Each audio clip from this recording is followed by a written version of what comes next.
French Language Evaluation Interview. Note that this interview will not necessarily be identical to the one you could have in your organization during a French evaluation. But the themes will probably be similar. Ricardo works at CMHC. He has an interview to evaluate his French level. Ricardo has a level C, which is the highest level. Note that he speaks very well and makes almost no language mistakes. And he understands and answers all the questions correctly. If he had made a few minor grammar or vocabulary mistakes, he could still have a level C. Click on the link in the description or in the comment section to get the English translation of the interview. Bonjour Ricardo. Comment allez-vous aujourd'hui?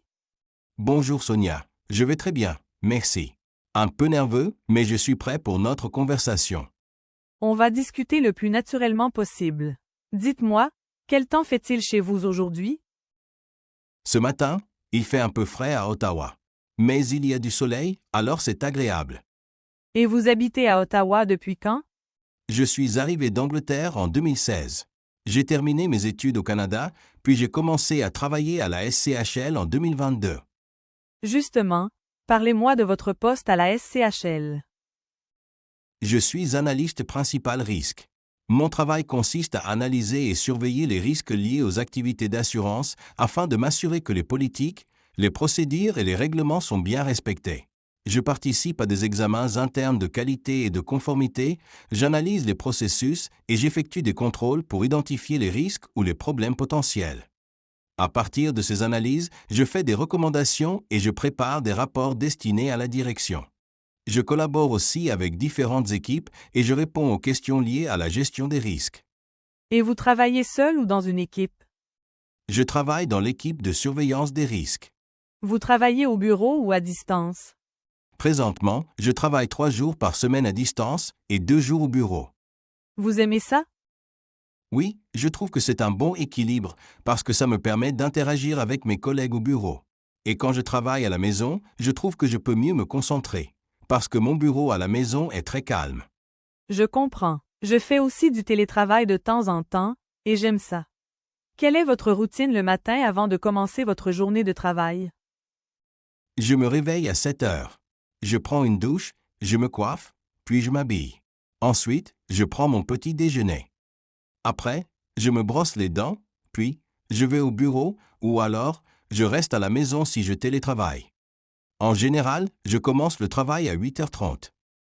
Vous travaillez jusqu'à quelle heure? 16h30. Et après votre journée de travail, que faites-vous habituellement?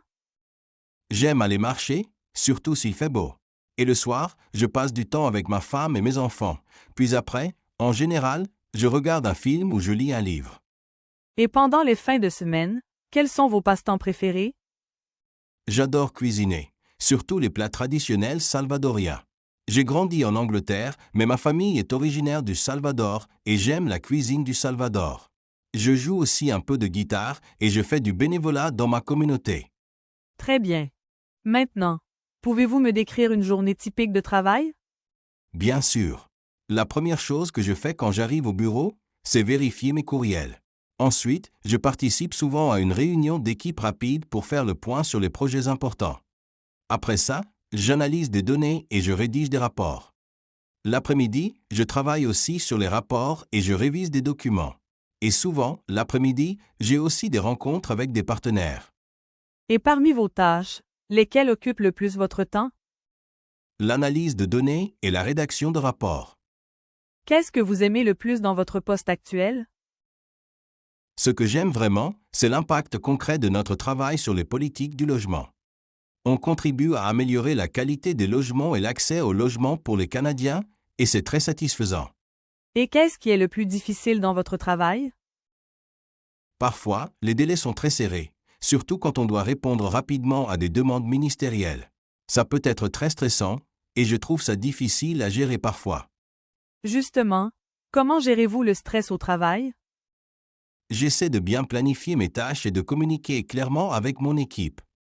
Et je prends des pauses régulièrement pour garder l'esprit clair. Et aussi, quand je suis débordé, je demande de l'aide à mes collègues. C'est une bonne façon de gérer le stress. Qu'est-ce que vous faisiez avant d'occuper ce poste? Avant d'avoir ce poste, je travaillais comme professeur adjoint en politique urbaine et habitat à l'Université de Montréal. J'enseignais aux étudiants et j'aidais les professeurs principaux. Si vous deviez comparer votre poste actuel avec votre ancien emploi, que diriez-vous? Mon ancien poste était très théorique alors qu'aujourd'hui, mon travail est plus concret, car je vois comment mon travail actuel aide à améliorer l'accès au logement. Ces deux postes permettent d'être en contact avec les gens, et j'aime ça. Mais dans mon poste actuel, mes échanges sont plus intéressants, car je travaille sur des projets concrets, des projets qui impactent la vie des Canadiens. Mon travail à l'université était enrichissant, mais je préfère mon poste actuel. Et comment avez-vous choisi cette carrière? J'ai toujours été passionné par les questions sociales et économiques, et je pense que le logement est un pilier fondamental du bien-être. C'est même, à mon avis, un droit fondamental. Pour moi, travailler dans ce domaine, et en particulier à la SCHL, est la meilleure façon de rendre le logement plus accessible pour tous. Très intéressant. Si vous deviez donner un conseil à un nouveau collègue qui rejoint votre équipe, que lui diriez-vous? Je lui dirais de poser des questions, et aussi, de bien apprendre à utiliser nos outils numériques. Et puis je lui dirais de prendre le temps de comprendre notre mission. C'est très important de comprendre la vision de l'organisation où on travaille. Je suis d'accord avec ce dernier point. Maintenant, je vais vous poser une question d'opinion. Vous m'avez dit que vous travaillez à distance certains jours de la semaine. D'après vous, est-ce que le télétravail est plus bénéfique que le travail en présentiel? C'est une bonne question. Est-ce que je peux réfléchir à la réponse pendant 2 minutes et prendre des notes, s'il vous plaît? Bien sûr. Merci.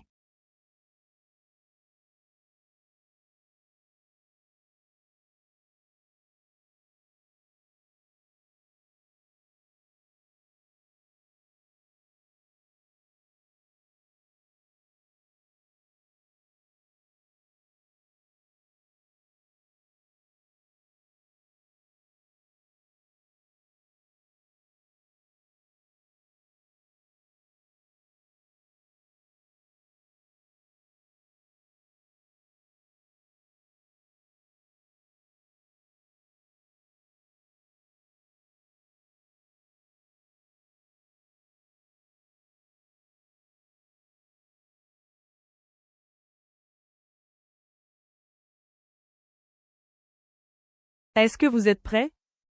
Oui, je suis prêt. Personnellement, je suis tout à fait pour le télétravail. Je pense que ça peut être plus bénéfique que le travail au bureau, à condition qu'il soit bien encadré. À mon avis, c'est une évolution naturelle du monde du travail, surtout dans le secteur public où beaucoup de tâches peuvent être accomplies efficacement à distance. D'abord, quand on télétravaille, on gagne un temps énorme.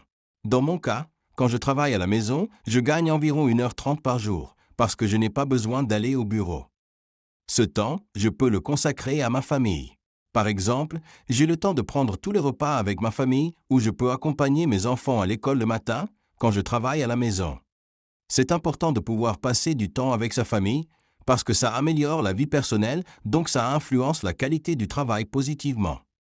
Ensuite, je trouve que le télétravail favorise la concentration. Quand on télétravaille, on est moins dérangé qu'au bureau où il y a souvent des distractions. On peut avancer sur les dossiers avec plus d'efficacité. Par contre, je reconnais que ce n'est pas le cas pour tout le monde. Certaines personnes ont besoin de l'interaction sociale pour rester motivées ou n'ont pas un environnement propice à la maison. Enfin, je dirais que le télétravail encourage l'autonomie et la responsabilisation. On apprend à mieux gérer son temps, à planifier ses tâches et à communiquer plus clairement, puisque les échanges se font souvent par écrit ou par visioconférence. Cela dit, même si je pense que le télétravail a plus d'avantages que le travail en présentiel, je crois qu'un modèle hybride est l'idéal. En effet, le travail hybride permet de garder les avantages du télétravail tout en conservant un lien humain avec les collègues et c'est essentiel pour la cohésion d'équipe. Et selon vous, est-ce que le télétravail peut avoir un impact négatif sur le sentiment d'appartenance à l'organisation? Oui, c'est un risque réel. Quand on travaille toujours à distance, on peut se sentir un peu isolé ou déconnecté de la culture de l'organisation. C'est pourquoi je pense qu'il faut organiser des rencontres en personne de temps en temps, comme des réunions d'équipe, des formations ou bien des activités sociales. À la SCHL, par exemple, on télétravaille quelques jours et on va quelques jours au bureau. Ça aide vraiment à renforcer le lien entre collègues.